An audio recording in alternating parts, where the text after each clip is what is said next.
सांगलीच्या ईश्वरपूर येथे 8वी मध्ये शिक्षण घेणाऱ्या शाळकरी मुलीवर दोघांनी आळीपाळीने अत्याचार केल्याची धक्कादायक घटना घडली आहे। या प्रकरणी ईश्वरपूर पोलिसांनी सराईत गुन्हेगार ऋतिक दिनकर महापुरे आणि आशिष जयवंत खांबे या दोघांना अटक केली आहे। त्यांच्यावर पोक्सो अंतर्गत गुन्हा दाखल करण्यात आला आहे।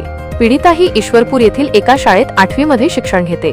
पीडिता आई समवेत ईश्वरपूरमध्ये राहते। मंगळवारी रात्री 8:30 वाजण्याच्या सुमारास ऋतिक महापुरे याने पीडितेला फोन करून ईश्वरपूरमधील शिराळा नाक्यावर बोलावून घेतले। त्यानंतर ऋतिक आणि आशिष या दोघांनी तिला दुचाकीवरून तुजारपूर फाट्यावरील एका उसाच्या शेतात नेले। त्या ठिकाणी दोघांनी तिच्यावर आळीपाळीने अत्याचार केले। यावेळी विरोध केल्याने तिला मारहाणही करण्यात आली।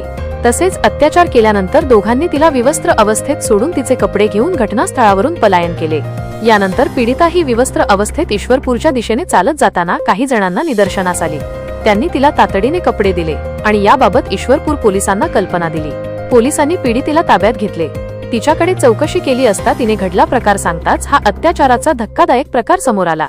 या प्रकरणी ईश्वरपूर पोलिसांनी दोघांना अटक केली असून त्यांच्या विरोधात पोक्सो अंतर्गत गुन्हा दाखल करण्यात आला आहे। अटक करण्यात आलेल्यापैकी ऋतिक हा सराईत गुन्हेगार असून त्याला यापूर्वी मोका अंतर्गत कारवाई करण्यात आली होती। तसेच त्याच्या विरुद्ध खून, खुनाचा प्रयत्न, जबरी चोरी अशा प्रकारचे गुन्हे दाखल आहेत।